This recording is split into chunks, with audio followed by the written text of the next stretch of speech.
तलवार लेकर सामने मुकाबले के लिए आता था, यहाँ पर वो राक्षस मुराद है। यह हमारे देश में जो आतंकवाद होते, यह हमारे देश को जो नुकसान पहुंचाते, वह आतंकवाद मुराद है। जैसे अल्लाह के नबी के जमाने में अबू जहल था, उतबा, शैबा, वलीद, हंजला, मुगीरा था, और भारत की धरती में जैसे रावण था, भारत की धरती में जैसे अंधकासुर था, भारत की धरती में जैसे दुर्गम राक्षस था, इन लोगों के लिए था कि तुवम तूर्य तरुष्यतः सत्यम विभाजनी, कि ये ईश्वर को नहीं मानते, ये नास्तिक है। इसीलिए इनकी गर्दन और इनका सर इनके तन से जुदा कर दो, क्योंकि ये नास्तिक हैं, ये राक्षस हैं। इनका इस समाज में जिंदा रहना सही नहीं है, मुनासिब नहीं है। यही बात कुरान करीम के अंदर अल्लाह तबारक व तआला ने बयान फरमाया है। इसको और डीप में जाएंगे तो बहुत सारे माने मतलब बयान किए जा सकते हैं, लेकिन बस एक छोटी सी आयत का एक टुकड़ा ले लिया और उसको बस फैलाना शुरू कर दिया। इसकी दिफा और इसका एक्सप्लेनेशन सिर्फ एक जरिए से कर सकते हैं, वो ज्ञान का रास्ता, तालीम का रास्ता। जब पढ़ेंगे कि भाई है क्या इसमें, देखते हैं, जब दोनों को कंपेयर करेंगे तो वो पैगाम ये ऋग्वेद के अंदर भी मौजूद। ऋग्वेद में है तुवम तूर्य तरुष्यतः सत्यम विभाजनी, राक्षस जहां मिले उस राक्षस का वध करो। और पहले जमाने में जो राजा लोग आपस में लड़ते थे तो जो सामने जो होता था फरिये के मुखालिफ, पहला मतलब यही लिया गया कि उसी को राक्षस माना गया। तो राक्षस को मारो, उसके बाद जो उनका सामान बचे सत्यम विभाजनी, ईमानदारी के साथ लोगों में बांट दो। इसी को कुरान में कहा फकुलू मिम्मा गनिम, तुम जो दौलत तुम मैदान में हासिल करो, जंग के मैदान में जीतने के बाद उनको आसानी के साथ प्राप्त कर सकते हो। लेकिन इस आयत को भी ले आते हैं कुछ लोग, कहते हैं क्या, सोशल मीडिया में डाल देते हैं, कहते हैं कि देखो मुसलमानों के कुरान में लिखा फकुलू मिम्मा गनिम तुम, कहीं पर हिंदू का माल मिले तो लूटो और खाओ, ये तर्जुमा करते हैं, जो कि बिल्कुल गलत है। इसीलिए ज्ञान जरूरी है। मैं तो कहता हूं मेरा स्कूल चलता है, मैं जो ये अच्छे श्लोक होते हैं इसका माना और मतलब भी समझाकर अपने नौजवानों को, अपने साथियों को बताता हूं। इसीलिए मैं अपने जवानों को हमारे मुस्लिम माशरे के अंदर मैं ये बात रखता हूं कि आप जहां पर कुरान पढ़ते हैं वहीं पर कोशिश कीजिए कि आप दुनिया के अंदर जो धार्मिक पुस्तक हैं उनको भी पढ़िए, उनके अंदर भी बहुत सारी अच्छी बातें और सच्ची बातें आपको जानने को मिलेंगी। उसके साथ साथ भारत के संविधान को भी पढ़िए, उसके साथ साथ हमारे देश की हिस्ट्री को भी पढ़िए। इसलिए कि जानकारी होना, इल्म होना, नॉलेज होना आपके लिए जरूरी ऐसे पुरफितन दौर में। अगर आप जानकार नहीं हैं तो आपको कोई भी उचक लेगा। आप जानकार नहीं है, कोई भी कहेगा कि अरे मोहम्मद रसूलुल्लाह को देखो क्या क्या बातें कह दी उन्होंने, चलो निकलो मैदान में। अब नौजवान जोश में, खून गर्म है, चलो नारे तकबीर अल्लाह अकबर कह के निकल गए मैदान में। वो समझते हैं कि बस यही सबसे बड़ा पुण्य का काम है, तकबीर लगाकर आसमान को फाड़ देना। वो समझते हैं कि बस हम अल्लाह के करीब हो गए। आज इसी वक्त से आसाम पहुंचा, आसाम में तो एक नौजवान बोला लड़ाए तकबीर अल्लाह। हमने कहा कि तकबीर लड़ाए, नारे तकबीर के बजाय लड़ाए तकबीर। नारे से, तकबीरबाजी से, नारे से आप अगर नारा लगाते हैं हमारे नौजवान पुरजोश होकर, आप समझते हैं कि भाई हम अल्लाह के करीब हो जाएंगे। बिल्कुल नहीं। अल्लाह की कुर्बत चाहते हो तो 24 घंटे में 5 वक्त की नमाज पढ़ो। अल्लाह की कुर्बत चाहते हो तो रोजे रखो, ज़कात अदा करो अगर ज़कात फर्ज है आप पर। अल्लाह की कुर्बत चाहते हो तो नबी की सुन्नत के मुताबिक जिंदगी गुजारो। अल्लाह की कुर्बत चाहते हो तो रिफाई काम करो समाज में। अल्लाह की कुर्बत चाहते हो, अल्लाह के निगाह में महबूब बनना चाहते हो, इन कुंतुम तुहिब्बून अल्लाह फत्तबिऊनी। जनाबे मोहम्मद रसूलुल्लाह फरमाते हैं कि अल्लाह के नजर में महबूब बनना चाहते हो तो मेरी इत्तबा करो। सुन्नत को अपनी जिंदगी में दखल दो। सुबह उठो तो सुन्नत क्या है नहीं जानते हमारे नौजवान। इसीलिए कुर्बत हासिल नहीं की जा सकती सिर्फ एक नारों से। मेरे हिंदू भाइयों से भी मैं कहता हूं, कभी कभी आप भी, हमारे नौजवान भी उसमें आकर किसी के इशारे पर आकर या अपने किसी के कहने पर आप सब कुछ भूल जाते हैं, आप भी नारेबाजी करते हैं। श्री रामचंद्र जी के नाम पर नारा लगाता है, उधर हमारा सनातन नौजवान और इधर मुस्लिम नौजवान जुलूस का मौका आए, 12 रबीउल अव्वल का मौका आता है या मुहर्रम का महीना आता है तो एकदम उसी के अंदर में इतने नारे लगाते हैं, वो सोचते हैं कि आज ही हमने जन्नत में जाने के लिए बस नाम लिखवा देना है। इतने नारे लगाओ, नारा से कुछ नहीं होता। कि हेतु वो ब्रह्म गति स्थांति सत्संगति हृदान विचारतोषा। मेरे सनातनी भाइयों नौजवानों, मेरी आप तक आवाज पहुंचे तो प्रश्नोत्तरी का मंत्र है। प्रश्नोत्तरी के अंदर ईश्वर कहता है कि अगर तुम मुझसे करीब होना चाहते हो, कि हेतु वो ब्रह्मा, अगर तुम ब्रह्मा के करीब होना चाहते हो, ब्रह्मा पैदा करने वाली शक्ति को कहा जाता है।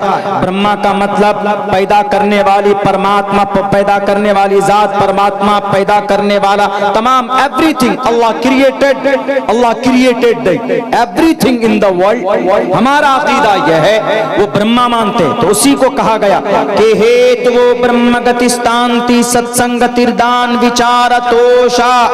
सत्संग करो, बैठो सारे लोग, सत्संग करो, महफिल बनाओ। उस महफिल के अंदर, अच्छा वो महफिल कैसी हो?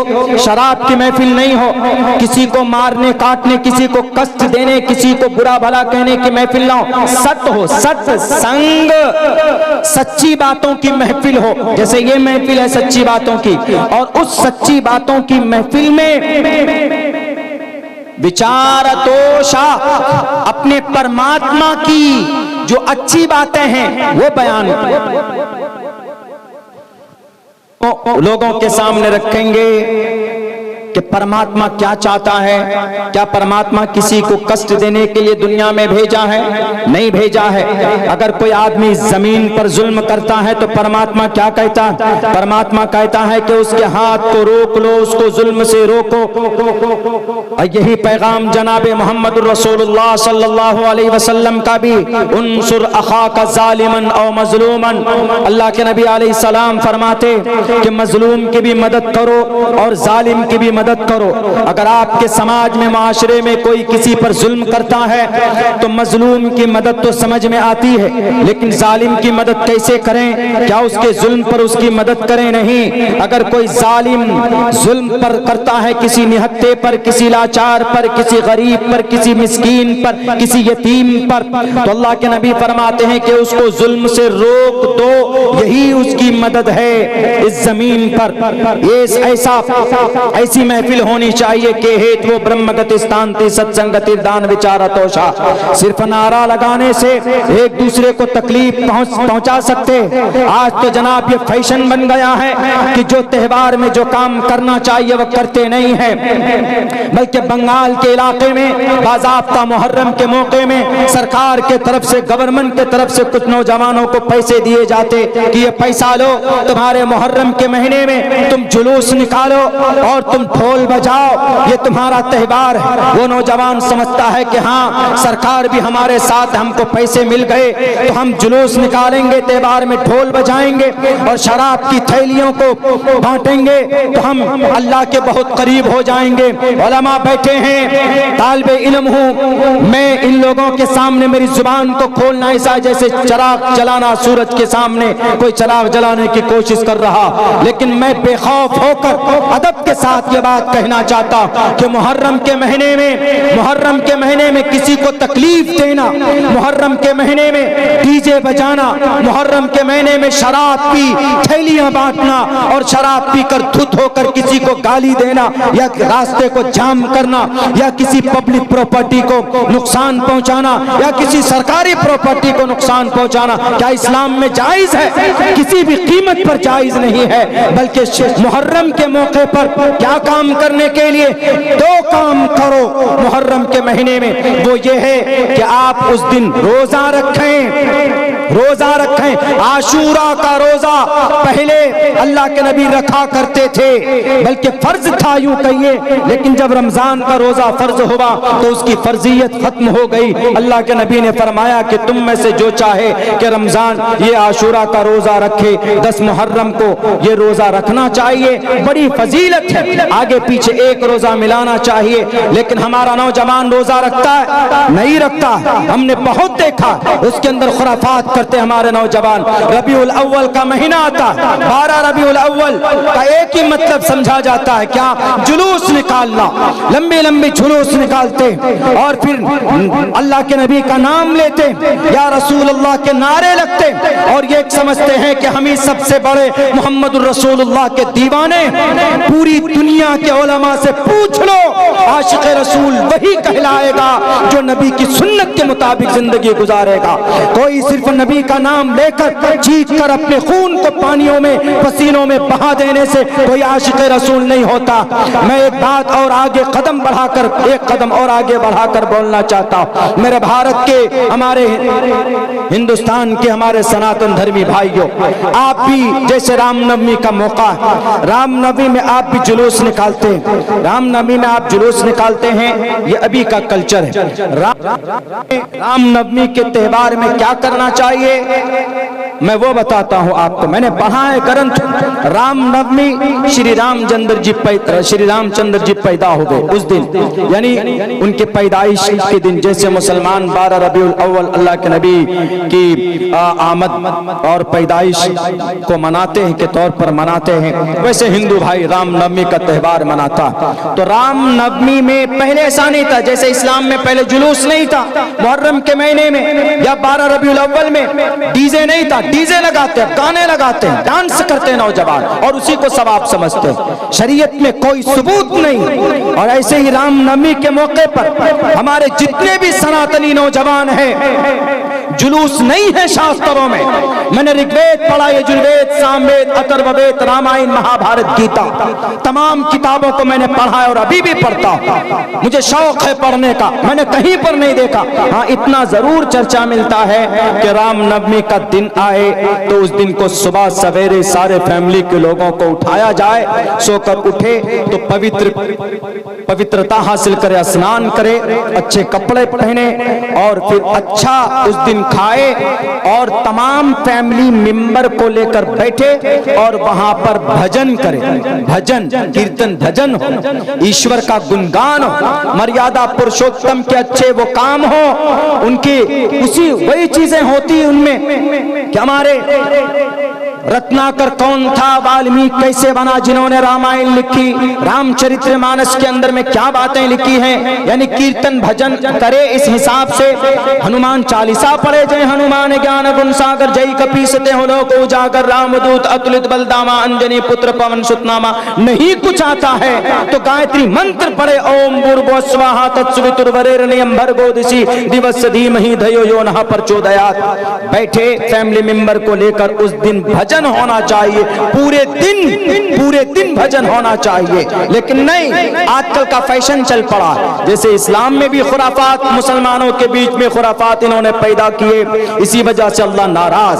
ऐसे हमारे हिंदू नौजवानों में भी ऐसा हो गया कि जनाब जुलूस निकालते हैं, नारेबाजी होती है दोनों तरफ से, नुकसान होता है आवाम का, नुकसान होता है, परेशान होते हैं प्रशासन के लोग उनको हैंडल करने में। इसीलिए खुदा के वास्ते इंसानियत का रास्ता अपना और इंसानियत को पहचानने के लिए there is only one thing is compulsory to educate your child. अपने बच्चों को पढ़ाओ, अपने बच्चों को ज्ञान दो, तभी उनको पता चलेगा कि हमें हमसे हमारा धर्म क्या कहता है, हमें हमसे हमारा मजहब क्या कहता है। हिंदू हो के मुसलमान हो, अल्लाह के नबी ने तो ताकीद के साथ कहा, तलबुल इल्मी फरीज़तुन अला कुल्li मुस्लिम।